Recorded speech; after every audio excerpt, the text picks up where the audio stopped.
Bueno, es momento de hablar de economía, cómo está impactando en la economía uruguaya el comportamiento actual que viene teniendo el dólar, cómo cierra el año, qué podemos esperar para el 2023.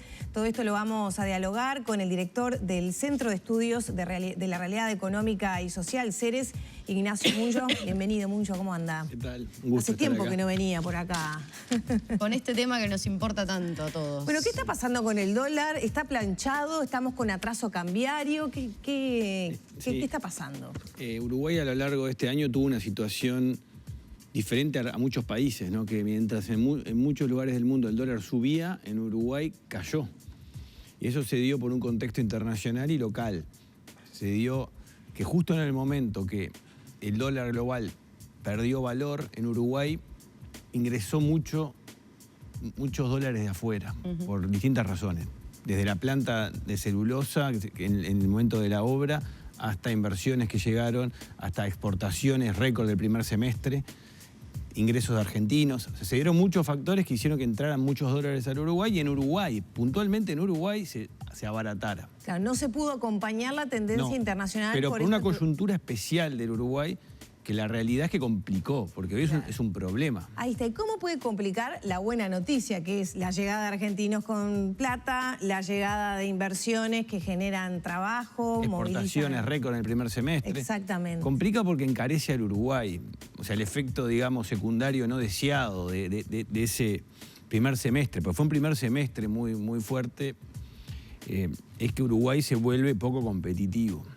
Y se le puede llamar atraso cambiario, se le puede llamar encarecimiento relativo. ¿Estamos en atraso cambiario? ¿Podemos decir eso? Se puede decir que sí, o sea, porque el dólar tiene un valor por debajo de lo que indicarían los fundamentos de la economía uruguaya, que sería lo adecuado. O sea, estamos con un problema. Y que el Banco Central no tomó las medidas adecuadas. El Banco Central, lo que hay que entender, esto me parece muy importante porque hace por lo menos una década que lo vengo diciendo, y esto es recurrente. O sea, me recuerdo estas mismas conversaciones en el 2012, en el medio del gobierno de Mujica. En el 2017 también se hablaba de atraso cambiario en el gobierno de Vázquez.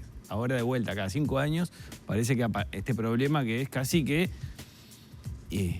imposible de evitar muchas veces.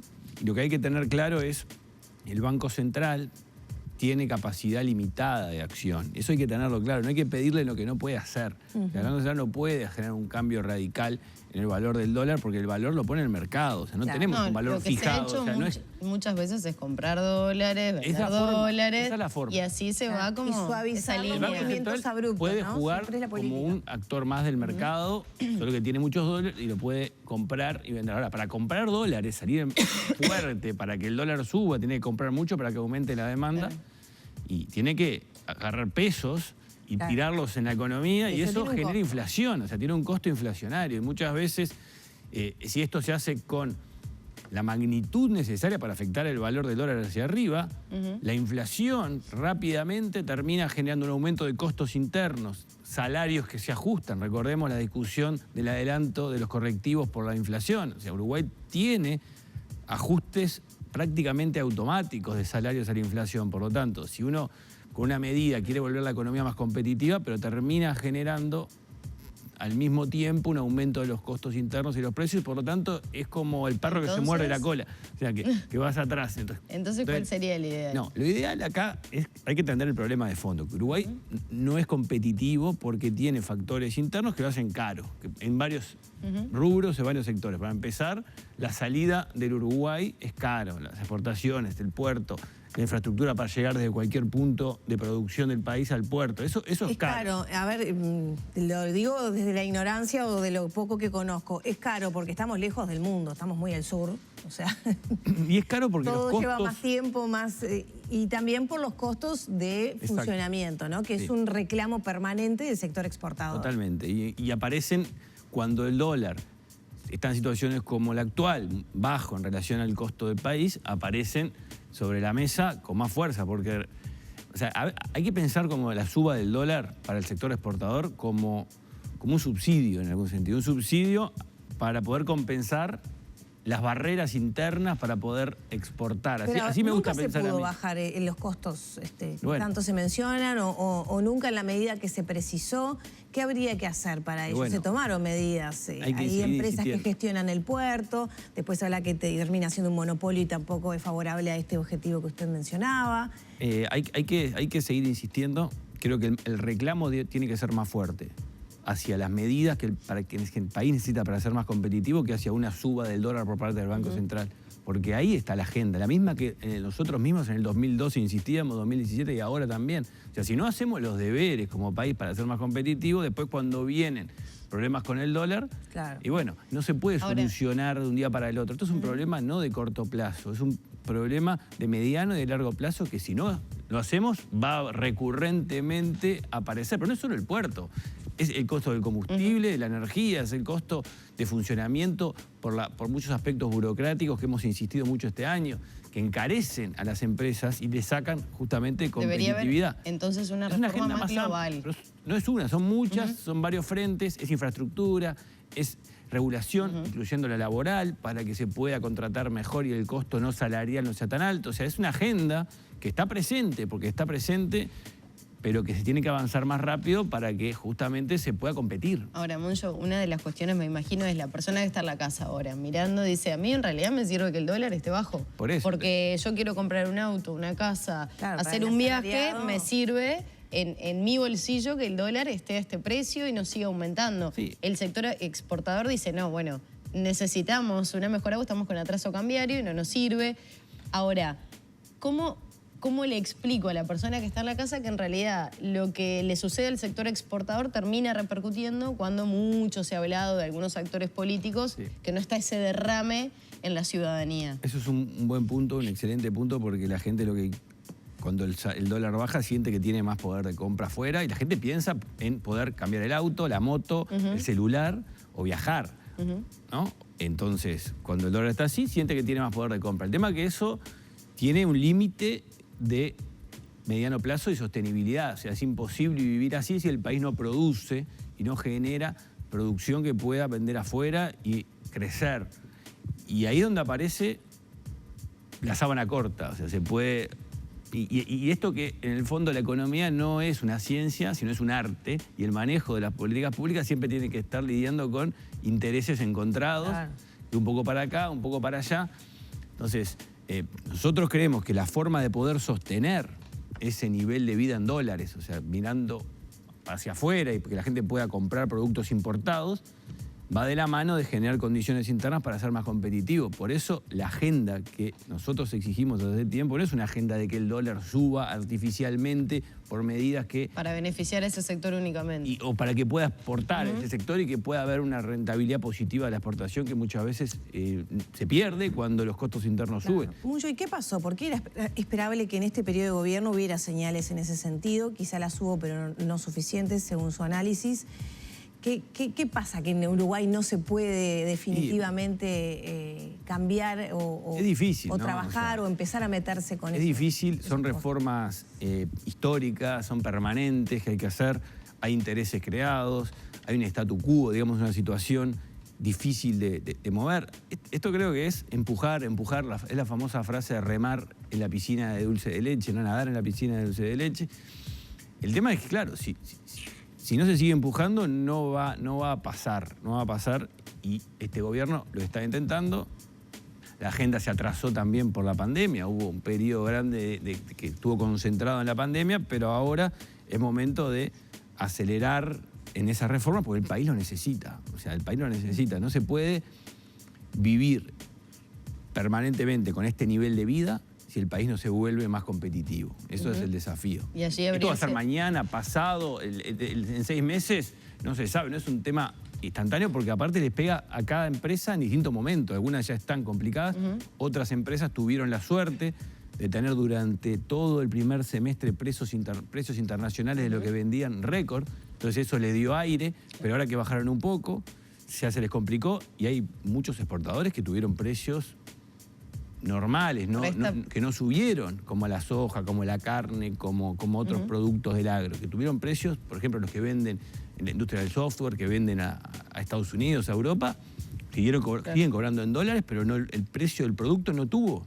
Ahora, esa política de abrirse al mundo que planteó este gobierno desde el primer día prácticamente, ¿es fundamental para esto que estamos hablando? Es totalmente fundamental. Y en ese sentido retomo un tema importante también. ¿Qué pasa con la flexibilización del Mercosur y las nuevas autoridades que asumen ese en Brasil? Es un gran tema. Hay que estar muy atentos a partir del 1 de enero que asume el gobierno brasileño. Tuvimos la cumbre de Mercosur acá hace unos días, que tuvo chisporroteos, tuvo idas y vueltas, pero tengamos claro que una cumbre sin Brasil, cuando es el 73% de la economía del Mercosur, es como juguemos en el bosque mientras el lobo no está, ¿no? O sea, entre Argentina y Uruguay. Sí, bueno, ayer se abrió ahí una expectativa de que podría haber una misión conjunta, por ejemplo, entre Uruguay y Brasil para viajar a China en el verano y adelantar, y Uruguay prenderse a Brasil un poco para adelantarlo del TLC.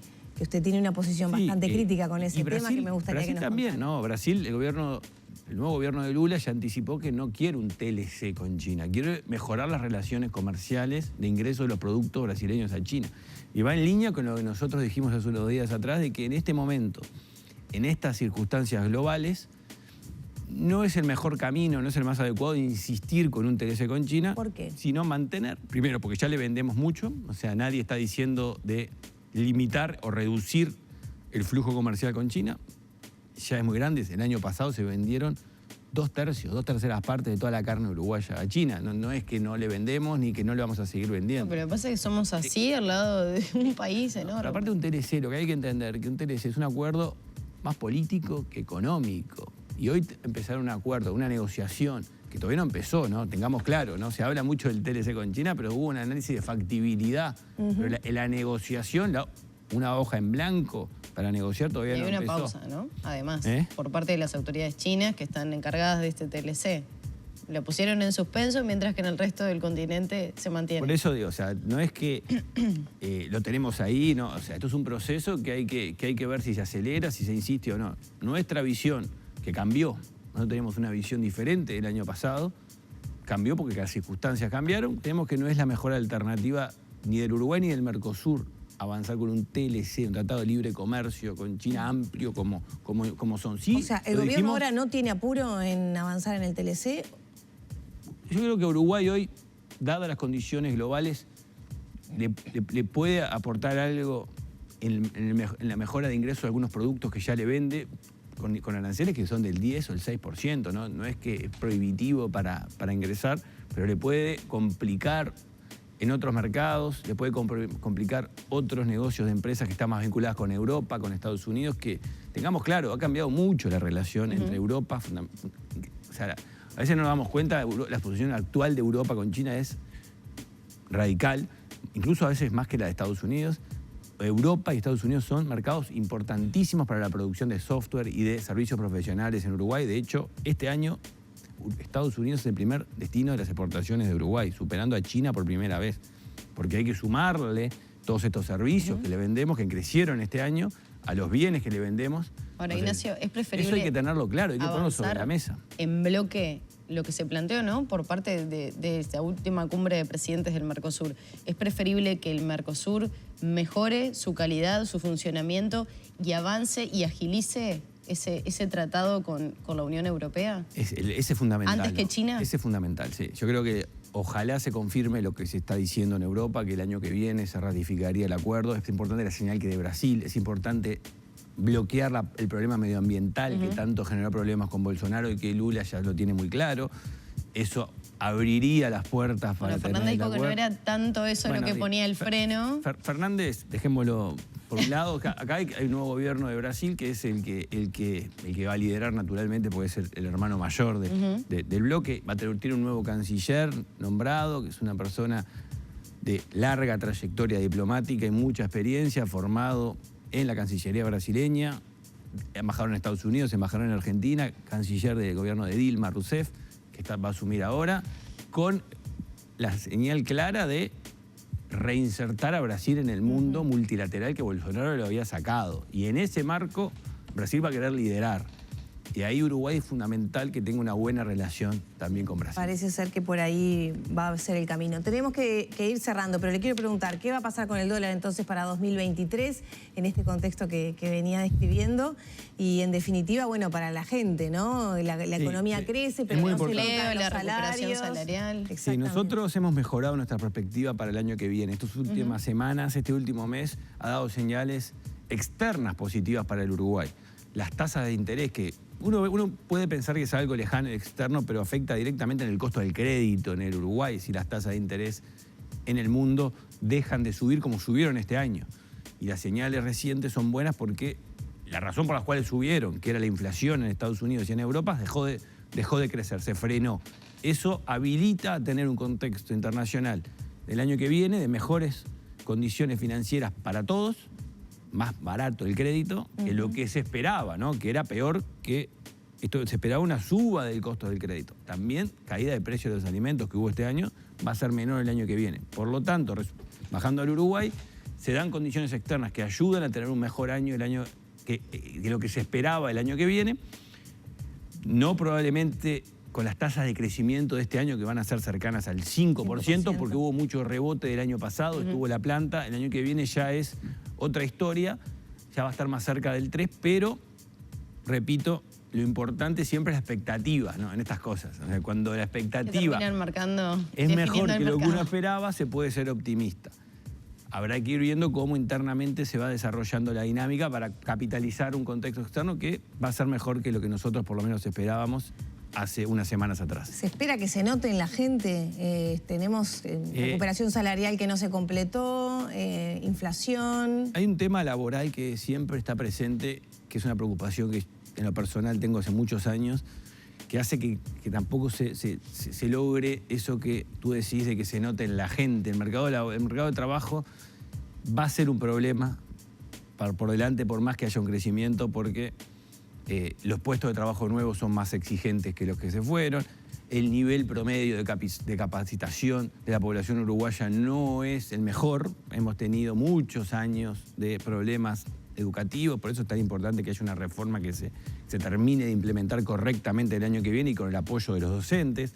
O sea, esto es el panorama completo, ¿no? Tampoco se puede pretender magia. O sea, y que tampoco tiene efecto que todo el mundo tenga salarios a corto altísimos plazo. cuando tenemos una mayoría de una población con bajo nivel educativo. Estamos hablando de salarios que alcancen para vivir dignamente, ni siquiera altísimos, sí, ¿no? que alcancen a vivir dignamente. Para eso es importante que la inflación no suba, pero al mismo tiempo el problema del dólar, tú preguntabas cómo va a ser. Bueno, para que la inflación no siga subiendo, en Uruguay importa que el dólar no suba mucho.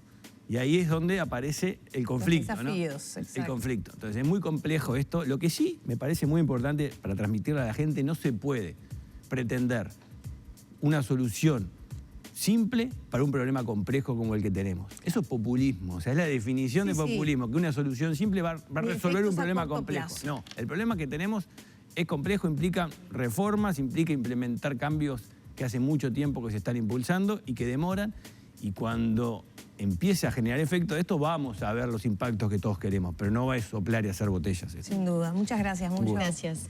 Agradecemos, bueno, esperemos que de a poquito algo se note. Muchas felicidades y gracias por acompañarnos esta mañana. Cerramos por aquí, ya son las 9 de la mañana, 39 minutos y momento de hacer una nueva pausa. Enseguida volvemos con más Arriba Gente.